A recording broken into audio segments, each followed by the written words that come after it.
पुढची बातमी कोल्हापूरमधून। गोकुळच्या 410 सभासद दूध संस्थांना संघ प्रशासनानं सभासदत्व रद्द करण्याच्या नोटिसा दिल्या आहेत। नोटिशीच्या विरोधात कोल्हापुरातल्या ताराबाई पार्क कार्यालयासमोर दूध संस्था चालकांनी ठिय्या मांडत गोकुळ प्रशासनाला जाब विचारला। गोकुळ कार्यालयाच्या आवारामध्ये जोरदार घोषणाबाजी करण्यात आली।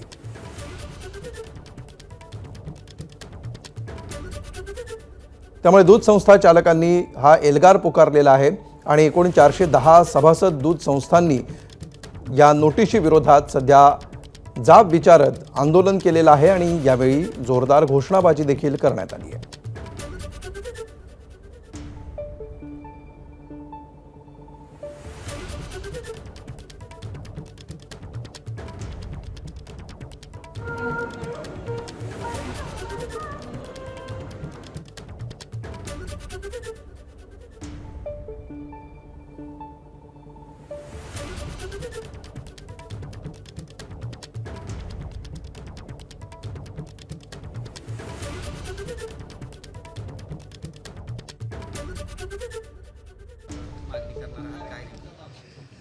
काय झाले की गेल्या 2023, 24 आणि 25, 26 या वर्षामध्ये जवळजवळ 20 ते 30 लाख लिटर दिवसाला प्रतिदिन दूध पुरवठा गोकुळ दूध संघाला 410 संस्थांच्या माध्यमातून आम्ही करतोय।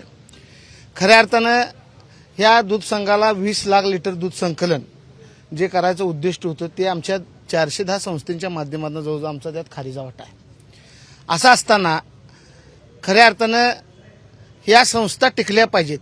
आज कलम 97ची मी इथं संविधानाचेही आलोय की कलम 97च्या माध्यमातून एखादी संस्था उभा करायचं आणि त्याला खेडोपाडी जाऊन सहकारी संस्थांचं जाळं उभा करायचं हे डॉक्टर बाबासाहेब आंबेडकरांचं संविधानच खऱ्या अर्थानं मालगावे आणि प्रशासक मंडळ याला पायबंद घालतंय आणि पायमल्ली करतंय असं माझं मत आहे। कारण संस्था मोडायचं काम ह्या प्रशासनाच्या माध्यमातून होत आहे।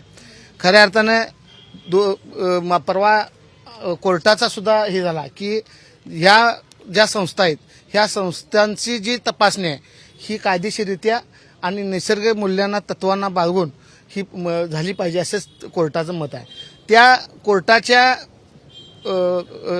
हिअरिंगला मनोज पाटील नावाचे त्यांचे वकील सुद्धा आपल्या गोकुळचे होते।